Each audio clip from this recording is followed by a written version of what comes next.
Assalamualaikum warahmatullahi wabarakatuh. Selamat datang di portal PPDB Sumut 2021.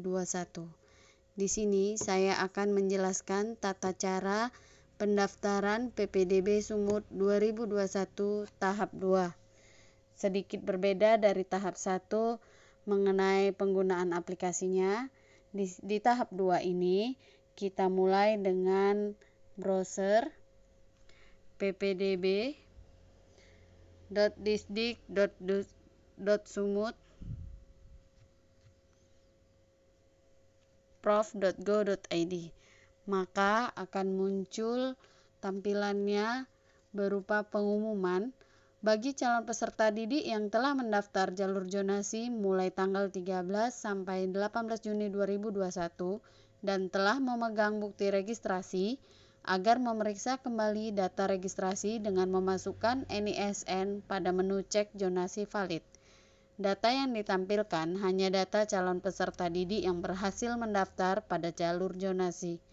Namun, apabila terdapat notifikasi NISN tidak ditemukan, maka calon peserta didik dapat mendaftar kembali pada tanggal 28 Juni sampai 2 Juli 2021 untuk jenjang pendidikan SMA dan tanggal 3 Juli sampai 8 Juli 2021 untuk jenjang pendidikan SMK. Baik, untuk mencek zonasi valid kita silakan klik di sini. Tampilannya seperti ini. Untuk daftar pendaftar yang ditampilkan pada halaman ini merupakan data pendaftar jalur zonasi yang telah periksa dan valid. Apabila NISN calon peserta didik tidak ditemukan, harap melakukan registrasi kembali. Di sini kita akan ngecek NISN-nya dan jika NISN-nya valid akan muncul tampilan seperti ini. Namun jika NISN-nya tidak valid, yang muncul adalah NISN belum terdaftar pada jalur zonasi dan silahkan registrasi kembali melalui portal yang tadi. Oke, kita balik lagi ke halaman awal. Di sini kita tutup pengumuman, maka akan muncul selamat datang di portal PPDB Sumut. Silahkan download aplikasi Android-nya. Baik, saya akan memulai langkah-langkahnya sebagai berikut. Maka akan muncul tampilan registrasi akun. Nah, pada tampilan ini CPD hanya perlu memasukkan NISN dan tanggal lahir.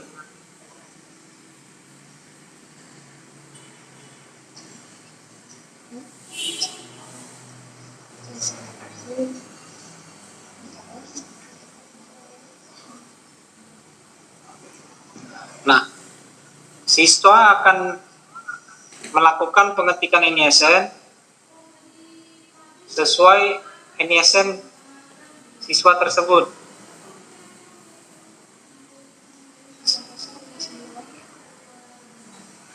Misalkan saya akan mengetikkan contoh 0059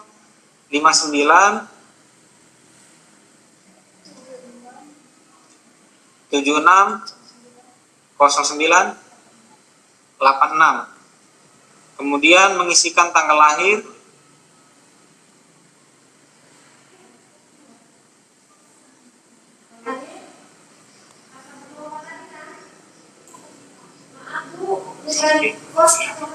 kemudian mengisikan tanggal lahir,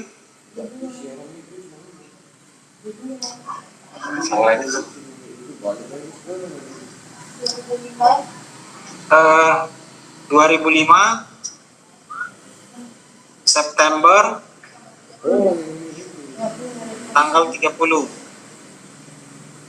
Kemudian siswa melakukan pengetikan password yang nantinya akan digunakan untuk login ke aplikasi PPDB online.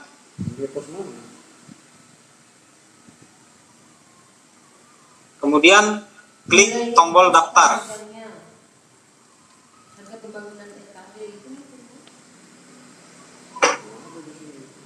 Setelah siswa melakukan klik tombol daftar, maka akan muncul halaman konfirmasi data. Nah, di situ akan ditampilkan nama, NISN, tanggal lahir, sumber data, dan status data. Nah, dari sini siswa akan melakukan klik tombol yakin. Jadi ketika siswa melakukan klik tombol yakin, maka otomatis akunnya akan diregistrasikan. Nah, ini adalah contoh tampilan apabila berhasil. Kemudian akan kita contohkan apabila tidak berhasil. Misalkan kita ubah digit terakhir, kemudian kita coba klik tombol daftar, maka akan muncul error kombinasi NISN dan tanggal lahir tidak ditemukan. Nah, apabila hal itu terjadi, maka CPD diwajibkan untuk melakukan registrasi dapodik ke sekolah yang dituju. Nah, nantinya operator sekolah ataupun admin sekolah akan melakukan penginputan data sesuai dengan dokumen yang dibawa oleh CPD. Oke, Bapak Ibu, kita akan coba daftarkan akunnya. Kemudian kita klik tombol yakin. Maka akan muncul tampilan registrasi akun berhasil. Kemudian langsung diarahkan ke halaman login.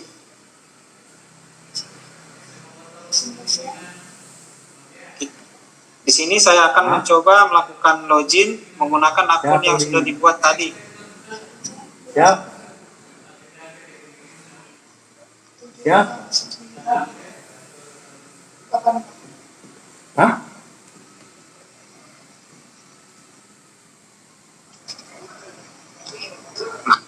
Setelah mengklik tombol login, maka akan tampil halaman utama. Halaman utama aplikasi berisi informasi di sudut kiri atas itu NISN, kemudian nama calon peserta didik. Nah, kemudian ada 6 menu. Menu yang pertama itu registrasi, kemudian tracking, kemudian informasi, kemudian hasil, kemudian cetak bukti, dan profil. Yang pertama yang perlu saya jelaskan dari menu registrasi. Melalui menu registrasi inilah nanti siswa akan melakukan registrasi. Kemudian tracking. Melalui menu tracking, siswa akan ditampilkan histori pendaftaran. Nah, misalkan di sini siswa tersebut sudah berhasil melakukan registrasi akun, maka akan ditampilkan histori pendaftarannya. Kemudian menu informasi, nantinya ini akan berisi informasi mengenai PPDB online Sumatera Utara. Kemudian ada menu hasil. Di menu ini akan tampil hasil dari registrasi peserta didik tersebut. Akan ditampilkan apakah siswa itu lulus atau tidak. Kemudian ada menu cetak bukti. Cetak bukti adalah menu cetak bukti registrasi calon peserta didik. Kemudian ada menu profil. Melalui menu profil ini akan tampil profil dari calon peserta didik tersebut. Nah, di sini saya akan mencoba mencontohkan bagaimana proses registrasinya, Bapak Ibu. Yang pertama, kita klik tombol registrasi.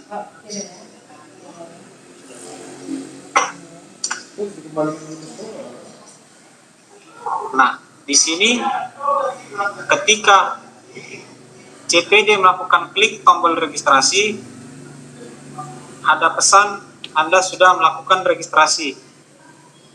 Nah, ini merupakan salah satu contoh bahwasanya siswa tersebut sudah pernah melakukan registrasi. Nah, di sini dapat kita lihat historinya juga seperti itu. Ketika kita klik tombol registrasi, maka akan muncul tampilan konfirmasi data Dapodik. Nah, di situ berisi profil dari calon peserta didik sesuai dengan data Dapodik yang kami terima dari Kemendikbud. Nah, di sini CPD wajib memasukkan foto kakak. Foto kakak dapat dipoto langsung melalui kamera ataupun dari galeri foto CPD tersebut. Di sini saya akan contohkan proses pengambilan foto.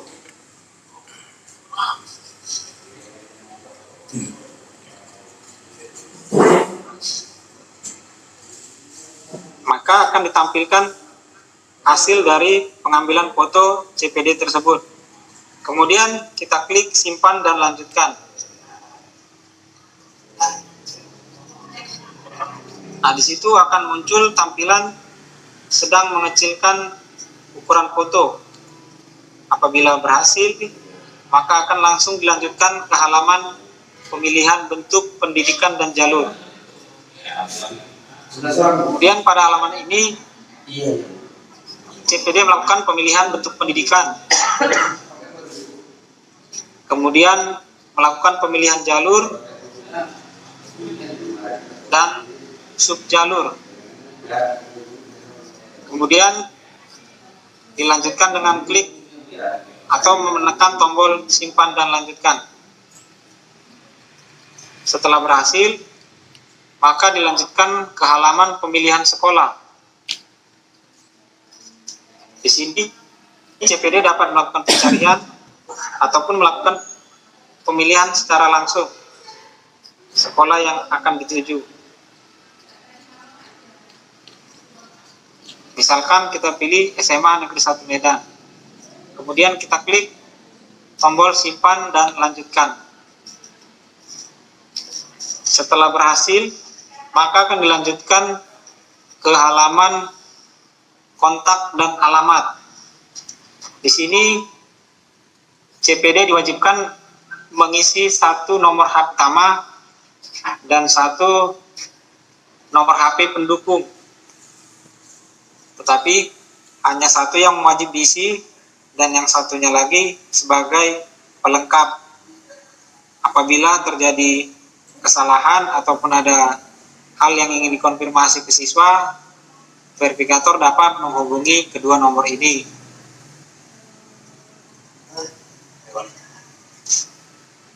Misalkan saya isi secara sembarang. Oke, kemudian pemilihan provinsi sesuai dengan alamat di kartu keluarga. Malah ada recip kok, gila.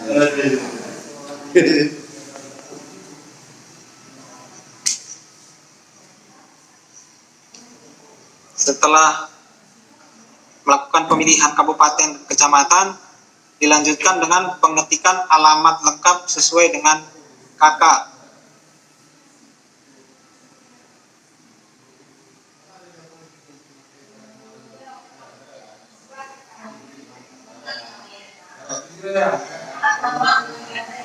Kemudian melakukan simpan dan lanjutkan. Apabila sudah yakin, menekan tombol klik simpan dan lanjutkan. Setelah proses pengisian alamat dan kontak berhasil, maka akan dilanjutkan dengan penitikan titik koordinat sesuai dengan kartu keluarga CPD. Di sini CPD dapat melakukan pencarian.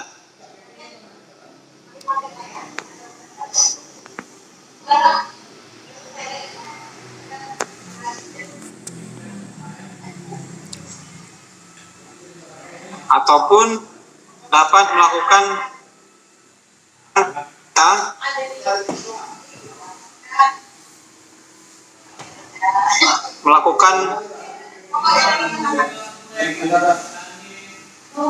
rumah dari calon peserta didik tersebut.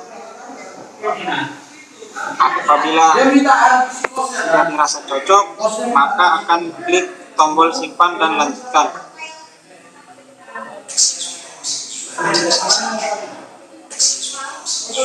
Apabila berhasil, maka akan dilanjutkan kepada halaman konfirmasi dan pernyataan. Nah, di sini berisi semua informasi mengenai calon peserta didik dan data registrasi yang dipilihnya.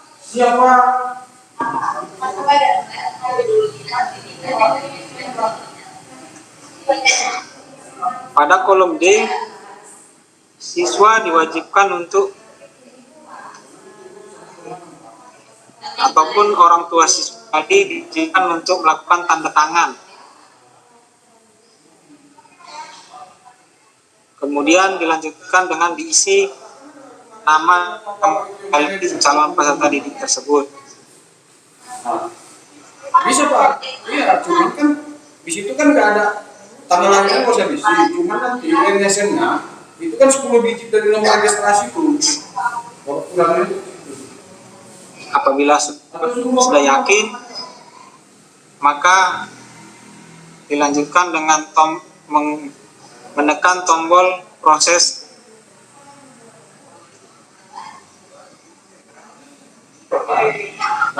Oke. Apapun bisa kemarin, nanti dibantu tim kita di sini Pak. Setelah proses registrasi berhasil, maka otomatis diarahkan ke halaman utama. Nah, di sini apabila CPD mencoba registrasi kembali, maka akan muncul error Anda sudah melakukan registrasi.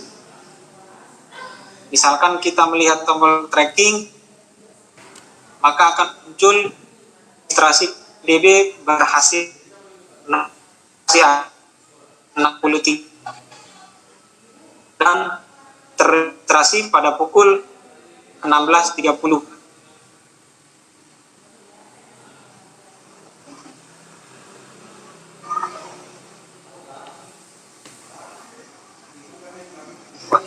Di sini saya akan mencoba mencontohkan CPD melakukan cetak bukti registrasi. Nah, apabila tombol cetak bukti dilakukan, maka akan muncul tampilan PDF dari bukti registrasi calon peserta didik tersebut. Nah, ini tampil informasi mengenai registrasi calon peserta didik tersebut.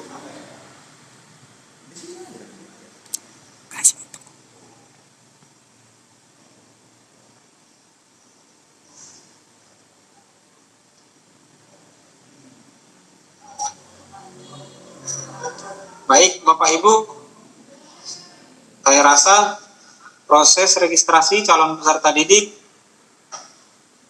selesai sampai di sini.